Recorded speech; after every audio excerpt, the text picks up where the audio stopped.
Film की शुरुआत होती है चार दोस्तों को दिखाते हुए, जिनमें तीन लड़के और एक लड़की होती है। उनमें से एक लड़के का नाम माइक होता है। ये सब आपस में बात कर रहे होते हैं कि हैलोवीन आने वाला है, तो हमेशा की तरह हम लोगों को टॉर्चर करेंगे। माइक कहता है कि हमेशा की तरह मैं जैकोब को परेशान करूंगा, उसे टॉर्चर करूंगा। जैकोब एक सीधा साधा लड़का था जिसे माइक हर साल टॉर्चर करता था। ये बातें सुनकर उनकी फीमेल फ्रेंड उन्हें कहती है कि तुम्हें इस तरह लोगों को परेशान नहीं करना चाहिए, और वैसे भी जैकोब ने तुम्हारा क्या बिगाड़ा है जो तुम उसे हर साल परेशान किया करते हो। लेकिन वो सब उसकी बात नहीं मानते। माइक उसे कहता है कि जैकोब को टॉर्चर करने में बहुत मज़ा आता है, इसलिए हम उसे इस साल भी टॉर्चर करेंगे। फिर जब माइक उसकी बात नहीं मानता तो वो उठकर वहाँ से चली जाती है। अब माइक और उसके दोस्त खाने का बिल पे करने मैनेजर के पास जाते हैं। मैनेजर उनसे उनके हैलोवीन के प्लान के बारे में पूछता है। माइक उसे कहता है कि हम एक लड़की को बुरी तरह टॉर्चर करेंगे जिसमें हमें बहुत मज़ा आने वाला है। अब वो मैनेजर भी इसमें उनके साथ शामिल होने की रिक्वेस्ट करता है। पहले तो माइक उसे मना करता है, लेकिन मैनेजर की बहुत रिक्वेस्ट पर वो उसे भी शामिल कर देता है। अब जैकोब को दिखाया जाता है जो एक फेस्टिवल में काम करने के लिए जाता है। फेस्टिवल का ओनर उसे कहता है कि तुम पूरी लगन से और अच्छे से काम करना और कोई भी गलती मत करना जिससे तुम्हारी और मेरी इंसल्ट हो। इसके बाद वो उससे कहता है कि शो शुरू होने वाला है, तुम अपनी तैयारी कर लो। अब जैकोब जैसे ही वैन से बाहर आता है, बाहर माइक और उसके दोस्त खड़े होते हैं। वो जैकोब को फिर से परेशान करने लगते हैं। अब जैकोब उन लोगों से परेशान हो गया था। वो खुद को बचाने के लिए माइक को धक्का देता है, जिससे माइक आग बबूला होकर जैकोब को पीटने लगते हैं और उसके दोस्त भी उसे पीट रहे होते हैं, जिससे जैकोब की मौके पर ही मौत हो जाती है। ये सब माइक की फीमेल फ्रेंड भी देख रही होती है, क्योंकि वो वहीं पर खड़ी थी। उसे ये देखकर बहुत हैरानी होती है कि ये लोग इस तरह से जैकोब को मार कैसे सकते हैं। फिर जब माइक और उसके दोस्त घर आते हैं तो उन्हें जैकोब की डेथ का कोई पछतावा नहीं होता, बल्कि वो ये कहते हैं कि इसमें जैकोब की ही गलती थी। हम हर साल उसे टॉर्चर किया करते थे और वो सब सहता था, लेकिन इस साल उसने खुद को बचाने के चक्कर में मुझे धक्का दिया, तो क्या मुझे गुस्सा नहीं आता। वहीं माइक की फीमेल फ्रेंड को बहुत बुरा लग रहा होता है जैकोब को लेकर।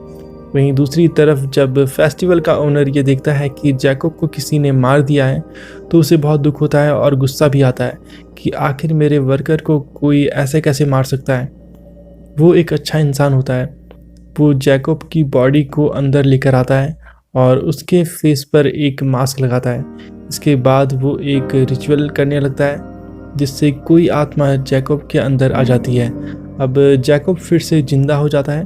वहीं दूसरी तरफ माइक की फीमेल फ्रेंड टाउन के पुलिस ऑफिसर के पास जाती है। वो उसे सब कुछ बताती है कि जैकोब को किन किन लोगों ने मारा। अब वो पुलिस ऑफिसर कहता है कि मैं इसे नोट कर लेता हूँ, लेकिन अभी तक मेरे पास इसके बारे में कोई रिपोर्ट नहीं आई है। लेकिन जब उसे पता चलता है कि जैकोब को मारने वालों में एक उसका लड़का भी है, तो उसे यकीन नहीं होता कि एक पुलिस वाले के लड़के ने ही ये क्राइम किया है। आखिर मेरा बेटा ऐसा कैसे कर सकता है। इसके बाद वो उस फेस्टिवल के ओनर के पास जाता है और उससे पूछता है कि जैकोब को क्या हुआ था, वो कहाँ है। जिस पर फेस्टिवल का ओनर उससे कहता है कि जैकोब मरा नहीं है, सबको गलत लगा था, वो बस जख्मी था। मैंने उसे रेस्ट करने के लिए उसे उसके घर पर भेज दिया था। इसके बाद वो पुलिस ऑफिसर वहाँ से चला जाता है। अब वो जैकोब के घर जाता है। वो घर का दरवाज़ा खटखटाता है, लेकिन जब कोई दरवाज़ा नहीं खोलता तो वो वापस आ जाता है। अब माइक की फीमेल फ्रेंड को दिखाया जाता है जिसके घर उसका एक दोस्त आया होता है। वो उसे बताता है कि पुलिस ऑफिसर ने जो इन्वेस्टिगेशन की है उसमें पता चला है कि जैकोब अभी ज़िंदा है। ये सुनकर उस लड़की को थोड़ा अच्छा लगता है कि शुक्र है कि वो ज़िंदा है।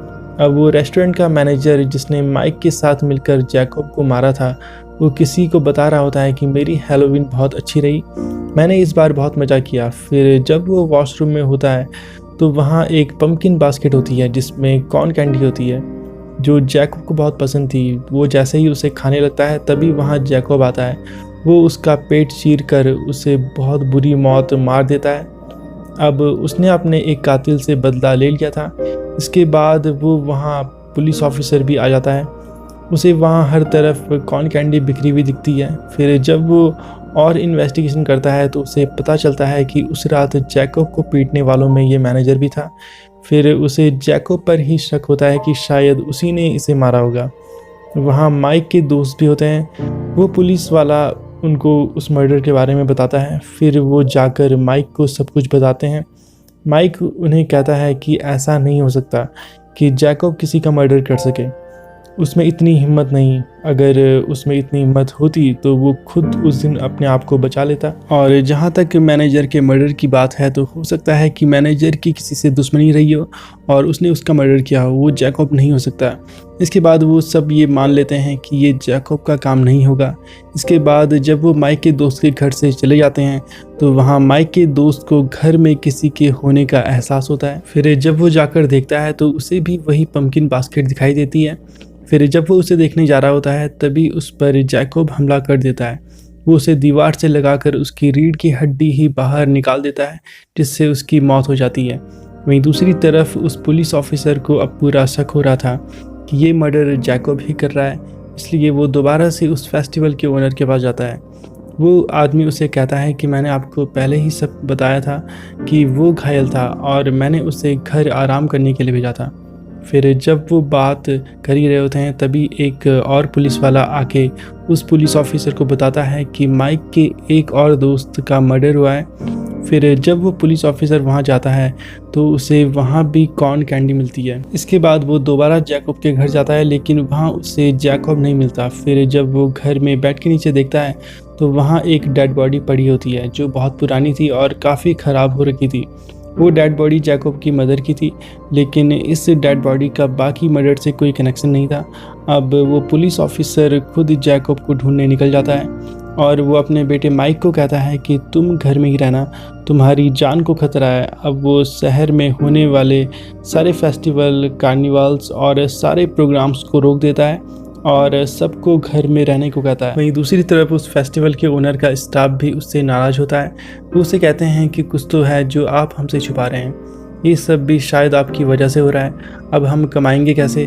तभी वहाँ मौजूद एक आदमी जिसका नाम बाइसोप होता है वो फेस्टिवल के ओनर को कहता है कि क्या तुम जो भी कर रहे हो वो ठीक कर रहे हो, तुम जो भी कहोगे हम उस पर भरोसा कर लेंगे। जिस पर वो ओनर कहता है कि हाँ मैं बिल्कुल ठीक कर रहा हूँ। हम जैसे छोटे लोग माइक जैसे कमीने लोगों के जुल्मों का शिकार होते हैं, हम पर जुल्म करना उनकी आदत बन गया है। माइक और उसके साथियों ने जो जैकब को मारा था, मैंने तो बस उसे ज़िंदा किया ताकि वो बदला ले सके। तो तुम सब मुझे बताओ क्या मैंने गलत किया। फिर उस फेस्टिवल के ओनर का स्टाफ उसकी बातों से सहमत होते हैं और उसका साथ देते हैं। वहीं दूसरी तरफ माइक की फीमेल फ्रेंड और उसका दोस्त एक साथ कहीं होते हैं। वो लड़की जब कुछ देर के लिए अंदर जाती है तो जब वो बाहर आती है तो देखती है कि उसके दोस्त की डेड बॉडी पड़ी है। उसे समझ नहीं आता कि आखिर ये कैसे हुआ। तभी जैकब पीछे से आकर उसकी जुबान बाहर खींच लेता है, जिससे उसकी भी मौत हो जाती है। फिर वहाँ वो पुलिस ऑफिसर भी आ जाता है ये देखने कि वो लोग ठीक हैं या नहीं। फिर जब वो अंदर जाकर देखता है तो उसे वहाँ दोनों की डेड बॉडीज़ पड़ी मिलती है। अब वो सब कुछ समझ आता है। वो अपने बेटे माइक को फ़ोन करता है और कहता है कि तुम्हारे सारे दोस्त मर चुके हैं, इसलिए तुम घर में ही रहना, बाहर मत निकलना क्योंकि जैकब अब तुम्हें मारने वाला है। ये सुनकर माइक को बहुत गुस्सा आ जाता है और वो घर से निकलता है और उस फेस्टिवल वाली जगह को जाता है ताकि वो उस फेस्टिवल के ओनर से पूछ सके कि आखिर ये कर कौन रहा है। लेकिन तभी उस ओनर का आदमी उसे मार कर बेहोश कर देता है। फिर जब वो पुलिस ऑफिसर अपने घर जाता है तो उसे उसका बेटा घर में नहीं मिलता। वो वहाँ फेस्टिवल के ओनर को वहाँ देखता है। फिर वो उस पर बंदूक तान देता है और पूछता है कि मेरा बेटा कहाँ है। फिर तभी बाइसोप पीछे से आकर उस पर हमला करता है और उसे बेहोश कर देता है। फिर वो ओनर उस पुलिस ऑफिसर का सिर उसके धड़ से अलग कर देता है। इसके बाद माइक को दिखाया जाता है जो कि एक चेयर से बंधा होता है, उसके आसपास कोई भी नहीं होता। तभी उसे उसके फादर की गाड़ी दूर से आती हुई दिखती है। ये देखकर वो बहुत खुश हो जाता है कि मेरे फादर मुझे बचाने आ गए। लेकिन जब गाड़ी उसके पास आती है तो वो देखता है कि उसके फादर का कटा हुआ सिर गाड़ी के ऊपर रखा है। ये देखकर माइक रोने लगता है क्योंकि अब वो समझ गया था कि अब उसे बचाने वाला कोई नहीं है, अब वो भी मारा जाएगा। फिर जैकब उसके सामने आता है। वो उसके दोनों बाजों को उसकी बॉडी से उखाड़ देता है और फिर वो उसके दांत एक एक करके निकालता है और इस तरह वो उसे तड़पा तड़पा कर मार देता है। इसके बाद अगले सीन में उस फेस्टिवल के ओनर को दिखाया जाता है जो किसी दूसरे शहर में अपना शो कर रहा होता है। वो एक लड़की को एक नेकलेस देता है जो माइक के दांतों से बना था और वो उसे जैकब के बारे में बता रहा होता है। वो लड़की कहती है कि मुझे इस बात पर यकीन नहीं कि आखिर वो कैसे फिर से ज़िंदा हो गया और कैसे लोगों को उसने मारा। जिस पर वो ओनर कहता है कि कुछ लोग बेवजह मासूम लोगों को मारते हैं। उनको सबक सिखाने के लिए जैकब को ज़िंदा किया गया। और फिर फिल्म के लास्ट सीन में जैकब अपने घर में वहीं मास्क पहनकर बैठा होता है और कॉर्न कैंडी खा रहा होता है और यहीं पर फिल्म ख़त्म हो जाती है। Thanks for watching.